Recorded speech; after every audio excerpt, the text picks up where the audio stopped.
Boa tarde a todos, sejam muito bem-vindos. Eu sou a Amanda Soneuendi, biomédica geneticista, comunicadora e advocacy da plataforma Muitos Somos Raros, que é parceira da Casa Hunter, e para mim é uma honra moderar esse encontro da MPS Week. Vou fazer a minha audiodescrição. Eu sou uma mulher de 35 anos, uso óculos, tenho cabelo liso, ele é loiro escuro, com mechas loiras, e eu estou usando uma blusa vinho com o símbolozinho aqui dos raros e um terno preto. Hoje nós vamos falar sobre as mucopolissacaridoses, as MPS, que são um grupo de doenças raras que ainda são pouco conhecidas, mas fazem parte da realidade de muitas famílias. E falar sobre doenças raras é falar sobre ciência, mas também é para falar sobre pessoas e sobre histórias reais. E eu tenho o prazer de receber dois convidados que representam muito bem essa conexão, que é o Tony Daher, presidente da Casa Hunter, da Febra Raras e cofundador da Casa dos Raros, e pai do Anthony, que vive com a síndrome de Hunter, e o professor Guilherme Baldo, da Universidade Federal do Rio Grande do Sul, que é chefe de pesquisa da Casa dos Raros, com atuação no desenvolvimento de terapias inovadoras e para doenças raras. Então, muito obrigada pela oportunidade. Para mim é uma honra estar com vocês, como eu falei no começo. Eu aproveito para pedir que façam a autodescrição de vocês, por favor. Tony, Guilherme, quer começar? Ah, o Guilherme primeiro? Posso fazer. Olá a todos, obrigado pelo convite. Meu nome é Guilherme Baldo. Minha audiodescrição: eu sou um homem de pouco mais de 40 anos, tá? O cabelo começando a ficar grisalho, uso barba e estou com um jaleco branco, cerca de 1,90 m. obrigado mais uma vez, Amanda, né? Uma oportunidade muito boa de estar mais uma vez com você falando das doenças raras, da jornada do paciente. Para quem não me conhece, sou Antoine Daher, pode me chamar de Tony, tenho 51 anos, tenho cabelo preto, pouco grisalho, uma barba preta grisalha um pouco também, tenho 1,86 de altura. Sou branco, eu uso óculos e tô de camiseta polo azul marinho. Muito obrigada, gente. Para mim é uma honra. Eu já falei isso para você, né, Tony? É muito bom sempre estar com vocês. Para começar e trazer aqui todos para o centro da conversa, as mucopolissacaridoses ainda são pouco conhecidas, né? Fora do contexto médico, de pesquisas, mas fazem parte da realidade de muitas famílias. Então eu queria começar com você, Tony. Como você explicaria o que são as mucopolissacaridoses a partir da sua vivência como pai e da sua trajetória da Casa Hunter? E depois, Guilherme, eu queria te ouvir também trazendo a visão científica sobre as mucopolissacaridoses e como elas impactam a vida dos pacientes e familiares. Obrigado pela pergunta, Amanda. Quando descobri a doença do meu filho Anthony, eu demorei em torno de 2 meses para pronunciar certinho a palavra mucopolissacaridoses, né? Mucopolissacaridoses, eu como pai conheci como uma doença de depósito. Falam de depósito por quê? Porque é uma falta, né, de uma enzima responsável, entre aspas, para explicar para as pessoas que estão nos ouvindo, essa enzima ela é responsável para reciclar, né, um lixo que acumula dentro das células chamado glicosaminoglicanos, tá? Um tipo de lixo, um tipo de açúcar, né? Não é o açúcar que a gente conhece, um tipo de açúcar, ele fica acumulando dentro da célula. E se não tem enzima que limpa, ele causa o quê? Causa estrago nessa célula, inflamação, e leva à morte as células, leva à morte os neurônios. Então, como células existem em todo o nosso corpo, então ele vira uma doença, a mucopolissacaridose vira uma doença degenerativa e progressiva, tá? E que causa essa falta de enzima? Defeito genético. Um gene responsável para produzir essa enzima.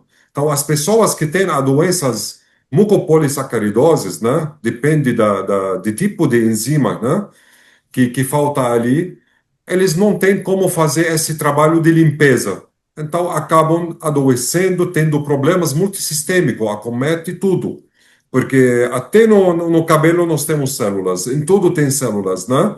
Então, imagina, essas células estão inflamando, então a pessoa tem uma sobrevida pequena, a média 10 anos de vida, a maioria dos mucopolissacaridoses. Agora, claro, existem espectros, né? vários espectros nas doenças de mucopolissacaridose, alguns são mais graves, alguns menos graves, e depende da gravidade da doença, a pessoa pode viver menos ou pode viver mais.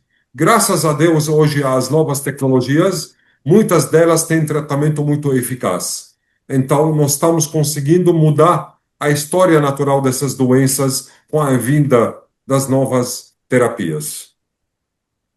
Guilherme, eu acho que sobrou espaço para você falar, porque o Tony já deu uma grande resumida aí cientificamente, mas a gente quer ouvir você também.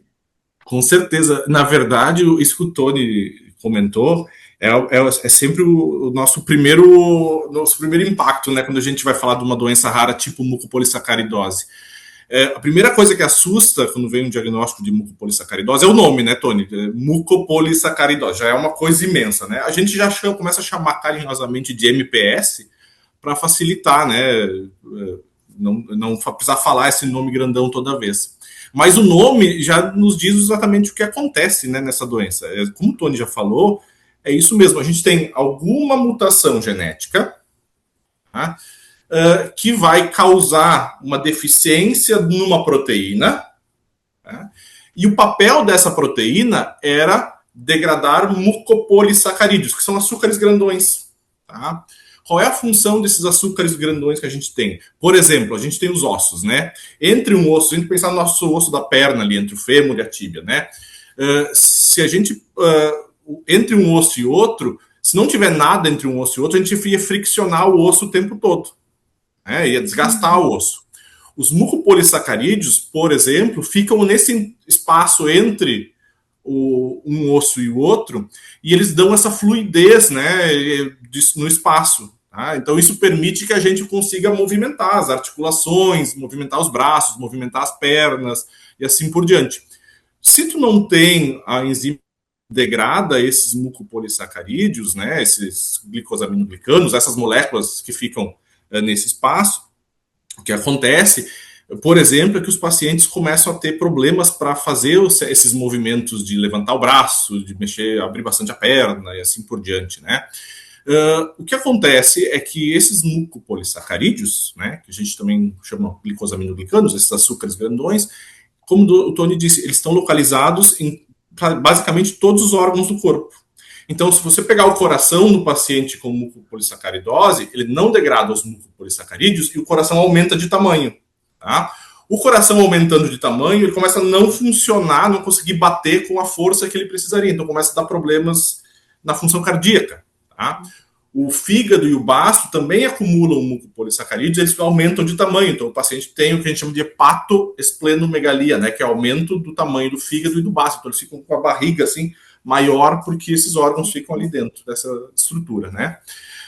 E exatamente como o Tony disse, assim, é uma doença progressiva, que isso também assusta, né, quando um familiar recebe um diagnóstico desses. Uma das coisas que acontece em muitos pacientes com distintas formas de mucopolissacaridose é o problema neurológico, tá? Que é um dos principais problemas da doença que a gente busca tratar da melhor forma possível. Acho que é isso, é uma falha genética, uma mutação genética, causa alteração de uma proteína que deveria degradar esses açúcares e aí eles não degradam. Quando eles não degradam, a gente começa a ter os sinais clínicos. E existem vários tipos de MPS, né? Isso, a gente tem o MPS tipo 1, MPS tipo 2, tipo 3, a gente tem várias MPS 3A, 3B, 3C, 3D, 4 tem 2 tipos, A e B. A 5 não existe mais, porque quando ela foi descoberta depois, com a descoberta dos genes causadores, se viu que era a mesma que a da MPS 1. Tá? Uhum. A gente tem a MPS 6, 7 e a 9. Tá? O que acontece? A diferença ali entre elas é qual gene, né, que está mutado, onde está a mutação. Tá? E aí, portanto, a proteína que vai ser produzida também é diferente. Todas fazem parte de uma mesma via, né, elas funcionam sequencialmente, mas dependendo do tipo de MPS, as manifestações clínicas podem ser um pouco diferentes. Tá? Então, se vocês pegarem, por exemplo, se a gente pegar como exemplo MPS 1, MPS 2, MPS 7, MPS 3, todas elas têm um problema neurológico associado a elas. Tá? Nem todos os pacientes têm, mas todas elas têm dentro do espectro isso. Se a gente pegar em PS4 e 6, ela é mais óssea, menos neurológica, mais de sistema esquelético, tá? Então tem essas variações, mas o que todas elas têm em comum é esse mundo dos açúcares. Muito obrigada, Guilherme. Então, vou dar sequência aqui. Tony, eu queria voltar um pouco no tempo. Como foi o momento do diagnóstico do Anthony e o que mudou na sua vida e na vida da Fernanda a partir dali? E a partir dessa experiência, como nasceu a Casa Hunter? E Guilherme, aproveitando esse ponto, como você vê o impacto de iniciativas como a Casa Hunter, a Casa dos Raros, para a ciência e para os pacientes e suas famílias? Olha, o impacto, assim, eu lembro como se fosse hoje, né? Se perde o chão. Se perde o chão. Eu não conhecia nada sobre doenças raras, aliás, não conhecia nada sobre saúde em geral, muito menos sobre doenças raras. A primeira coisa que um pai ou uma mãe faz é entrar na internet, né? Vai Uhum. pesquisando na internet. E na internet tem tudo. Tem coisa certa, tem coisa errada, tem tudo. Então, infelizmente, quando se fala de doenças raras, especialmente genéticas raras, a maioria dos pediatras não conhecem. Eles podem te dar um overview assim bem pequenininho sobre o que pode acontecer, qual é o caminho, qual é o plano de manejo, mas é bem básico, né? Aí seu medo aumenta mais.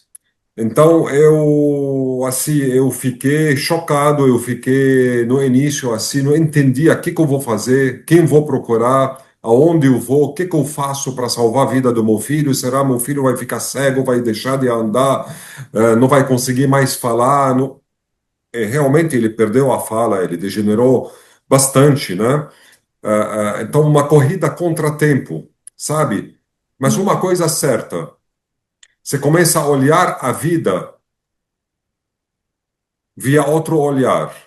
Se começa a entender o que significa, o significado da vida de uma outra forma, tá? A gente aprende que o amor não tem limite, a gente aprende que o material não vale nada, a gente desapega aquilo que não vale nada e a gente realmente se apega mais ao amor, mas também à resiliência. Porque no momento, como pai ou mãe, se você desiste, a vida do seu filho está em jogo, você não pode desistir. Com todos nós, com todas as dificuldades, com falta de pesquisa, quando descobri a doença do meu filho, existia um tratamento, mas esse tratamento ele não era perfeito, ele não chegava no coração, ele não poderia agir, atuar no coração, no sistema nervoso central. Então, sabia que ele vai poder ajudar ele, mas não vai ser suficiente para salvar a vida dele, não vai ser suficiente para ele parar a degeneração, né?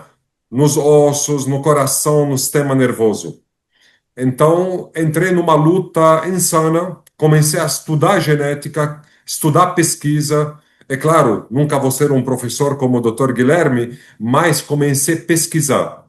Aliás, muitas pesquisas sobre o que o Guilherme fazia, que o Dr. Roberto Giuliani fazia, todos os pesquisadores do mundo, né?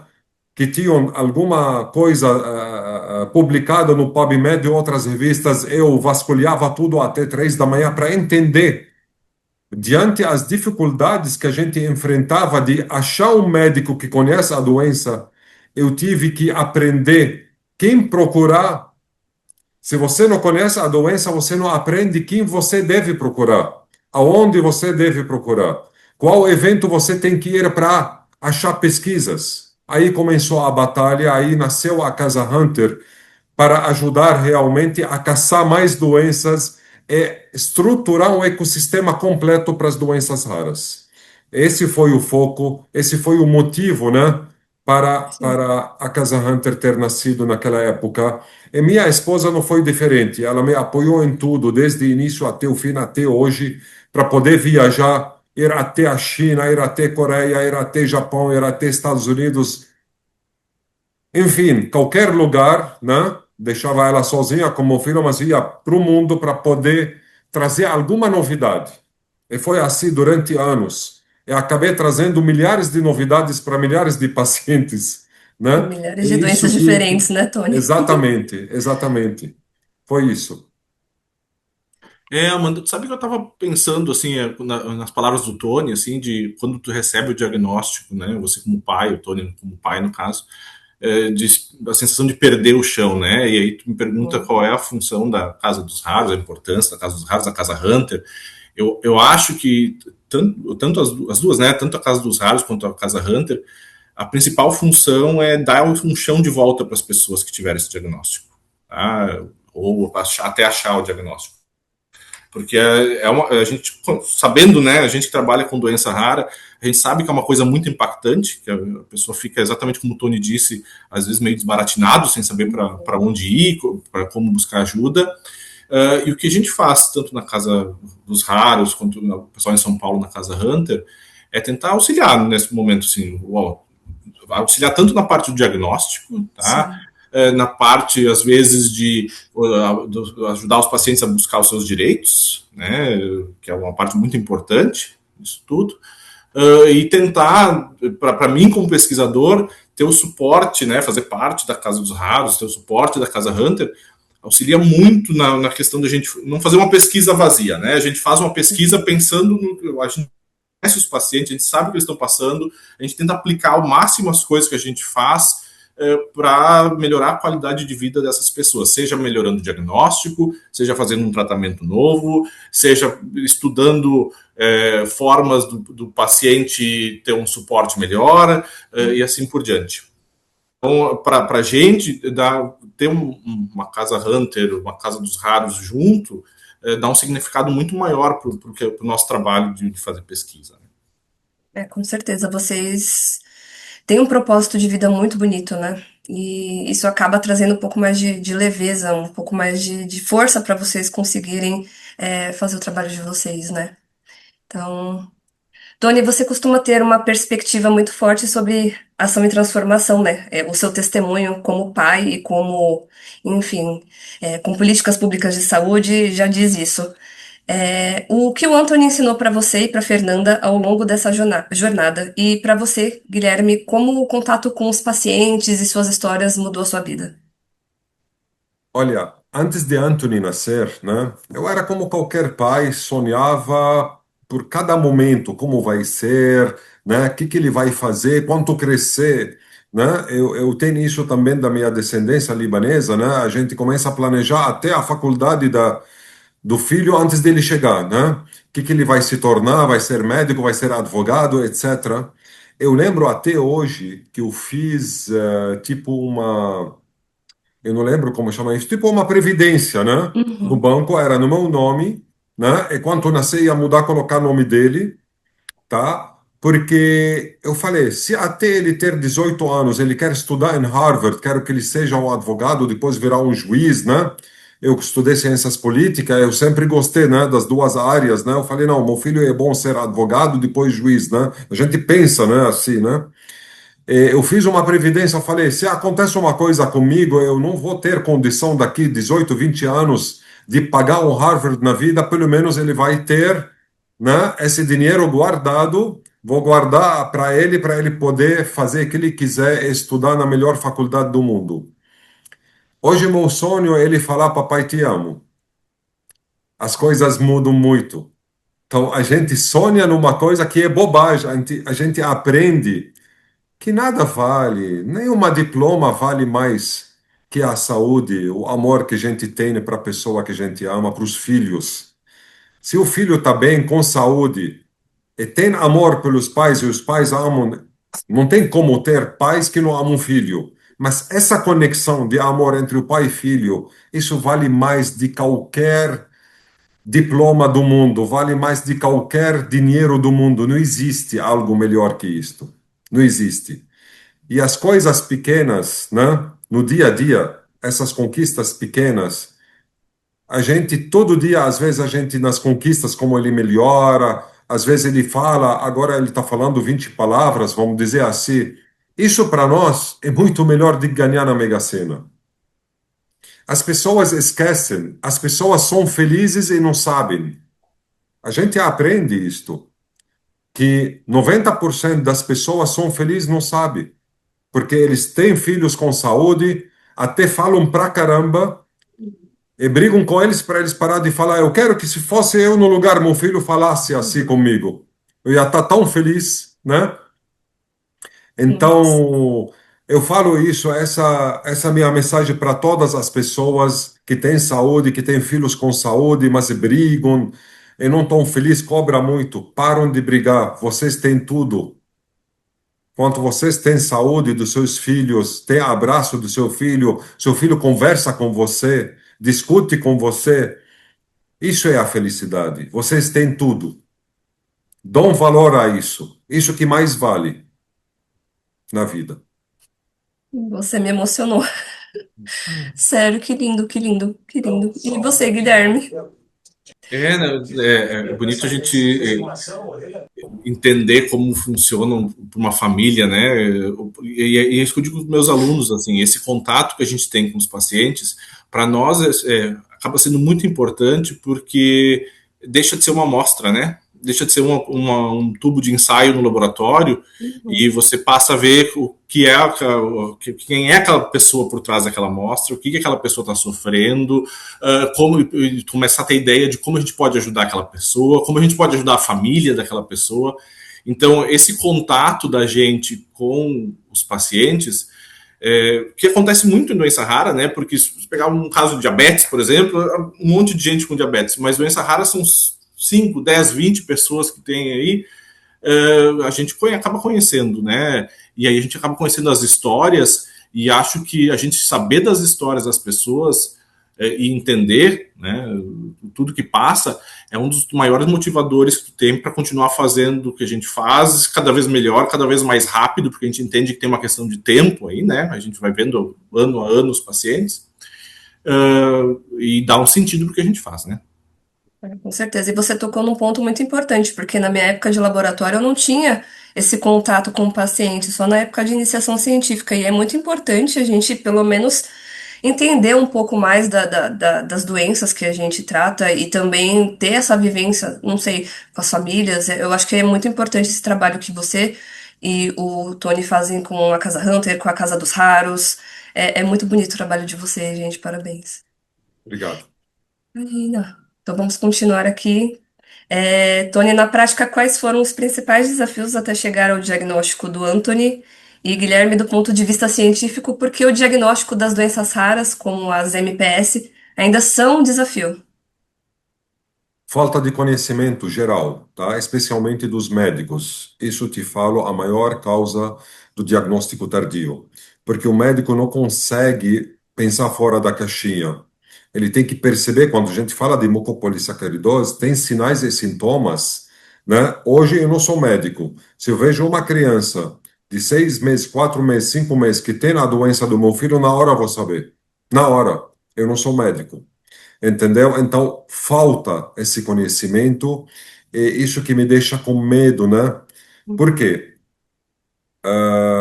O pediatra do meu filho era pediatra da minha esposa, dos pediatras mais importantes de São Paulo. Sabe? O cara que tem uma bagagem, não é um cara que tinha 75 anos naquela época, não é novo, era pediatra da minha esposa, imagina, né? Então passou por ele milhares, né, de crianças, tá? Mesmo assim, ele via meu filho de 15 em 15 dias, ficava 4 horas, a consulta dele é 4 horas. Eu não aguentava. Sabe, aquele médico que quer saber tudo, a comida, como você está papando, como está comendo, quer saber tudo sobre a família toda. Mesmo assim, nunca desconfiou. Todos os sinais, né? Falava, não, ele puxou tio, puxou pai, puxou vô. Essa mão grossa é igual vô, cabeça grande é igual tio. Não sei, era tudo isso. Nunca era desconfiança de numa doença rara. Além disto, fora a capacitação que a gente precisa trabalhar urgentemente, né, com os médicos, porque eu te garanto, os médicos podem ficar chateados de mim, mas sempre falei isso, o médico que não se capacita em genética, nos próximos 10 anos vai trabalhar de Uber, vai sair fora. Certeza absoluta, do jeito que estou te olhando aqui. Não vai ter como mais como acompanhar. Nós estamos entrando rapidamente na medicina de precisão, nos diagnósticos baseados na genoma humana, tá? que vai ser uma transformação da medicina, não apenas falando aqui da medicina de precisão. A medicina de precisão será o caminho da medicina de prevenção. E esse vai ser o caminho agora para o médio e longo prazo, porque as pessoas que vão viver 150 anos para cima já nasceram. Já nasceram. Então, nós estamos entrando numa nova era. O médico que consegue acompanhar isso, beleza. Que não consegue acompanhar isso, ainda bem que tem Uber, iFood, porque vai ter outro setor para trabalhar. Não vai ter jeito. Então, essa é a minha mensagem para todos os médicos. Podem ficar chateados de mim, mas depois vão ficar felizes. Vocês precisam estudar a genética. A genética é o caminho, único caminho para a medicina de precisão e para a medicina de prevenção. A Inglaterra está fazendo o genoma humana, né? Nós nem exoma, agora vamos iniciar exoma para a população, pouco a pouco, né, via SUS, mas vai demorar, né, para ampliar para o Brasil, mas isso vai ser ótimo. Quantas pessoas conseguem interpretar exoma, Amanda? Você é da área. Pouquíssimas. Menos de 500 no Brasil conseguem interpretar um exoma completo, um sequenciamento completo. Imagina fazendo genoma para toda a população. Mas esse é o caminho.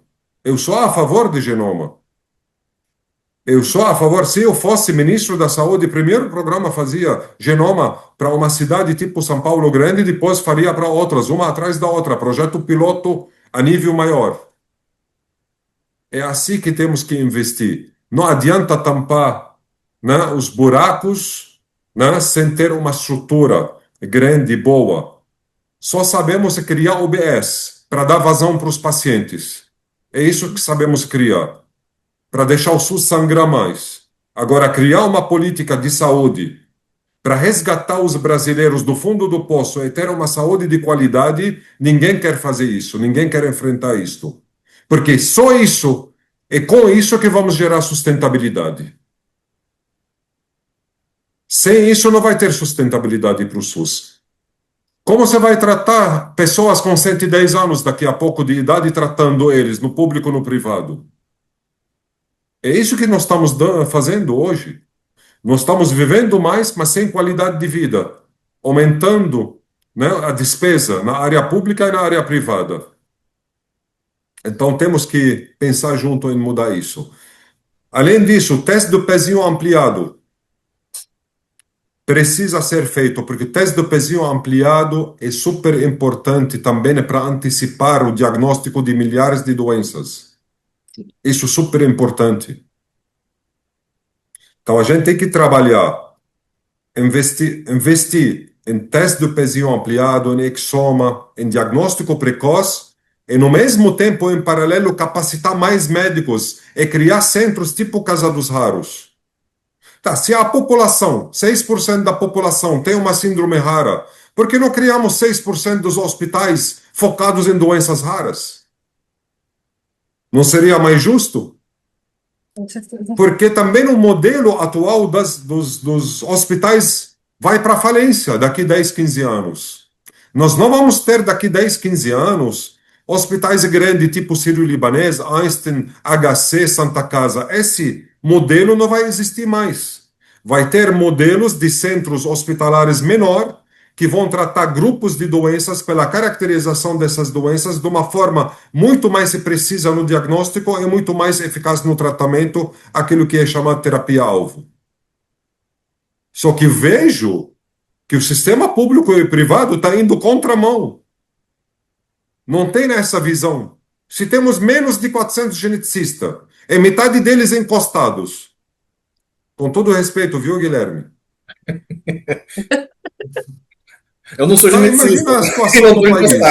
Nos Estados Unidos, você tem mais de 6 mil geneticistas, que é pouco para 400 milhões de habitantes. Como você vai fazer hoje, no tamanho do Brasil, com falta de conhecimento? Como você vai aplicar em média escala, não grande escala, em média escala, terapias avançadas nos hospitais? Não tem condição. Como você vai acompanhar esses pacientes durante 15 anos? Se hoje nem a atenção primária, que são as OBS, não tem coordenação entre a atenção primária e secundária e terciária, como se vai acompanhar esses pacientes? Nosso sistema é um sistema falido. E que defende esse sistema são falidos. Que defende o sistema são falidos e não têm visão. Exatamente. Eu É, concordo com o Tony na questão do diagnóstico, tá? Que acho que um dos motivos realmente é o fato dos médicos não conhecerem doença rara, tá? O que é compreensível quando a gente for pensar assim, peguem aquele exemplo que eu dei no início para vocês, né, do papel dos mucopolissacarídeos entre um osso e outro, né? Se você tem uma mucopolissacaridose, um dos sintomas acaba sendo dor articular, tá? Uma pessoa vai para o médico com dor articular, é muito mais fácil o médico pensar que isso pode ser uma artrite ou alguma coisa assim do que uma mucopolissacaridose. Então, claro, aí a primeira coisa que vai acontecer, vão pedir o exame de imagem, vão pedir o exame de sangue, e aí volta tudo negativo, e aí tu começa a pensar numa doença rara. Hoje no SUS, por exemplo, a gente pediu uma imagem de ressonância magnética, por exemplo, do sistema nervoso, demora meses. Então, assim, até tu receber a negativa da imagem, ou o resultado da imagem, o teu diagnóstico já foi atrasando. E concordo com o Tony, eu acho que a parte do diagnóstico precoce, em termos de ampliagem, da avaliação da triagem neonatal, faria com que a gente consiga diagnosticar pessoas sem nem precisar passar no médico, né? Assim, antes de passar pelo médico. Ela coleta, tem a suspeita, aí vai para o médico já com a suspeita muito bem encaminhada, e acho que isso aceleraria bastante. Então, acho que são mudanças que a gente tem que pensar realmente para o nosso sistema de saúde, para acelerar esse processo de diagnosticar essas enfermidades. então, a gente está chegando no final aqui. Gente, eu queria fazer a última pergunta para vocês. Eu concordo com tudo que vocês disseram. Acho que tem um atraso muito grande, tanto administrativamente quanto de conhecimento também, né, por parte dos médicos e outros profissionais de saúde, não só medicina. Mas eu queria falar um pouquinho do futuro. Quando a gente olha para o futuro, o que mais traz esperança hoje em relação às mucopolissacaridoses e doenças raras? E olhando para os avanços, né, das pesquisas, incluindo as terapias gênicas e outras abordagens, o que nós podemos esperar para os próximos anos?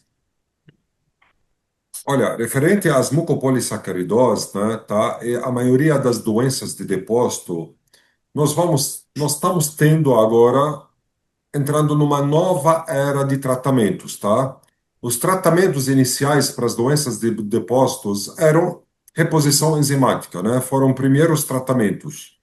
Segunda fase melhorada do tratamento eram enzimas também, só que enzimas melhoradas, tá? Tipo enzimas que conseguem penetrar, atravessar a barreira hematoencefálica, conseguem chegar melhor nos músculos do coração, né? São enzimas mais eficazes. Também algumas doenças de depósito têm tratamento também oral. Agora nós estamos entrando numa nova era que é a terapia gênica, tá? Terapia gênica é a correção daquele gene com defeito que não fabrica esse tipo de enzima. Para ele voltar a fabricar esse tipo de enzima e traz a promessa de cura, tá? Claro, a promessa de cura a gente pode falar se, entre outros, você faz terapia gênica, tá? E isso não será impossível no futuro. Está sendo estudado no futuro próximo para ter terapia gênica, entre outros. Só que para você ter um sistema que consegue ser rápido, eficaz e sustentável, você precisa de ter centros adequados. Eu te dou exemplo, Amanda. Se a gente tem, em qualquer país do mundo, aconselhamento genético em todos os hospitais do país, para todos recém-casados ou recém-juntados, antes de engravidar, se você faz esse programa em qualquer país ou cidade, você acaba com 90% das doenças de depósito em menos de 30 anos. Acaba totalmente. Isso que é a medicina de prevenção. Mas pergunta a algum político se quer investir daqui 40 anos, 30 anos. Então, independente disto, com a inteligência artificial, com avanços da tecnologia, nós vamos avançar nos próximos 4 anos mais que a gente avançou nos últimos 50 anos. Porque a molécula que levaria 4 anos, que o Guilherme, vamos dizer, porque ele é um cientista, ele levaria 4 anos para criar uma molécula no laboratório, hoje com a inteligência artificial, menos de uma semana consegue criar. Então, nos próximos 5 anos, nós vamos ter milhares de novas biotech, milhares de novas enzimas, de novas moléculas, novas terapias, tá? Isso é ótimo. Mas você fala, Tony, a preocupação de vocês agora ainda é terapia gênica? Te falo, não tanto. Nós estamos indo um passo para frente, que é depois da terapia gênica, depois da cura desses pacientes, depois que a gente tem a estabilidade das doenças, o que a gente precisa? O que o ser humano precisa, não apenas para doenças raras, para as mucopolissacaridoses? Aquilo que é mais importante e mais mata, regeneração neuronal. Isso que a gente está tentando trabalhar hoje, ter um protocolo de regeneração neuronal. Isso que será o futuro próximo. Aí a gente não apenas ajuda os pacientes com doenças de depósito e doenças raras, genéticas, que acometem o neurológico, mas também, uma vez dando certo, tá, nessa parcela dos pacientes, pode dar certo em todas as doenças degenerativas, tipo Parkinson, Alzheimer, demências e outras doenças. Esse é o futuro que a gente está trabalhando, está querendo, né, aproximar ele quanto antes, né, da nossa realidade. Guilherme, passo para você, querido. Obrigado, Tony, mas a minha mensagem é muito parecida nesse sentido, viu, Amanda? Então podemos falar tchau, acabou já. Não, É, não, não, calma aí. Tem uma história de ratinho aí também, Guilherme, que você tinha que contar pra gente, não os tinha? ratinhos, é verdade. Então, Mas ó, eu já deixo pro final isso. não, a minha mensagem é nesse sentido mesmo. Olha, quando eu comecei a pesquisar mucopolissacaridose, tá, lá no meu mestrado, doutorado, faz um pouco mais de 20 anos isso, tá? Não existia nem reposição enzimática ainda para algumas dessas mucopolissacaridoses, tá? E aí, em 20 anos, a gente viu nascer reposição enzimática melhorada, reposição enzimática chega no cérebro, pequenas moléculas, terapia gênica. Tá? Então, vejam que nos últimos 20 anos, mucopolissacaridose a gente já diagnosticou as primeiras há mais de 100 anos atrás. E passou 80 anos sem tratamento nenhum, e agora nos últimos 20 a gente botou 15, 20 novos tratamentos para diferentes mucopolissacaridoses. Tá? Então, nesse sentido que o Tony está dizendo, é verdade. Eu acho que a gente tem. Minha mensagem para o paciente, familiar que está escutando a gente, é que eu acho que o futuro ele vem bem e ele vem rápido. Tá? Acho que no futuro próximo a gente vai ter tratamentos cada vez melhores para essas doenças, tá? Incluindo terapia gênica, edição gênica. Tá? E aí a questão dos ratinhos é isso. Volta aquilo da importância das colaborações, da Casa Hunter com a gente e tudo. A gente tinha ganhado uma verba para trabalhar com mucopolissacaridose há um tempo atrás, no edital, e uma das dificuldades era trazer animais para o Brasil com a doença. Tá? Então são animais geneticamente modificados com a doença, são ratinhos, porque a gente precisa testar nesses animaizinhos tratamento antes de ir para o paciente. Isso é feito com muito cuidado, né, para a gente usar o menor número de animais possível, para eles sofrerem o menos possível. Mas a gente está hoje no laboratório desenvolvendo uma nova reposição enzimática para mucopolissacaridose, a gente está testando edição gênica para mucopolissacaridoses, a gente está testando terapias gênicas para mucopolissacaridose, tá? E a gente conseguiu fazer isso porque o Tony disse, não, eu te ajudo a trazer os animais, tá? E a gente olha os pacientes e a gente tem ideias, ó, se o paciente está sofrendo isso, a gente pode ver se os animais têm isso e como a gente pode tratar. Então a gente nesse sentido que a gente faz no laboratório, tenta complementar ao máximo o que a gente vê na clínica, né? E a gente espera também começar a desenvolver logo dentro do Brasil os novos tratamentos para mucopolissacaridose. Uau, eu quero saber um pouco mais sobre essa pesquisa depois, viu, Guilherme? Quero saber mesmo, quero até entrevistar você sobre. Muito Claro. bom mesmo. Gente, vou encerrar por aqui, tempo já tá out. Eu quero agradecer profundamente a oportunidade. Muito obrigada, Tony. Muito obrigada, Guilherme. Tony, eu agradeço a sua trajetória, a sua história de vida, a história de vida do Anthony e por transformar, né, a sua história pessoal em um movimento que impacta tantas vidas. E Guilherme, pela dedicação à ciência, né, pelo seu amor, pelo seu carinho aos pacientes e por contribuir para que o futuro das doenças raras seja cada vez mais promissor. Se quiserem deixar aqui uma palavra final para quem está assistindo a gente. Muito obrigado, Amanda, mais uma vez pela oportunidade, né? Parabéns pelo trabalho que vocês fazem. Divulgar informação. A minha mensagem para todas as famílias, tá? Nunca desistam. Nunca desistam. O amor faz a milagre acontecer.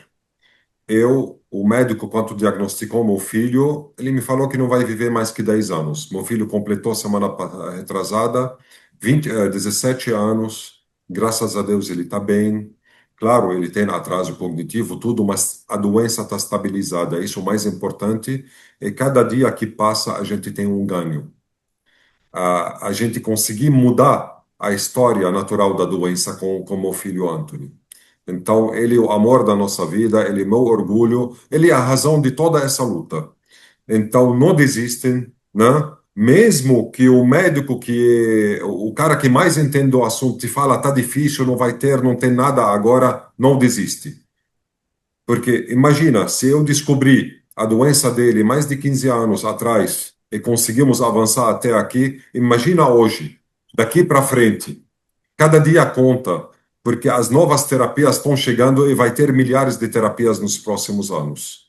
Estaremos juntos, sempre trazendo essas novidades para o Brasil.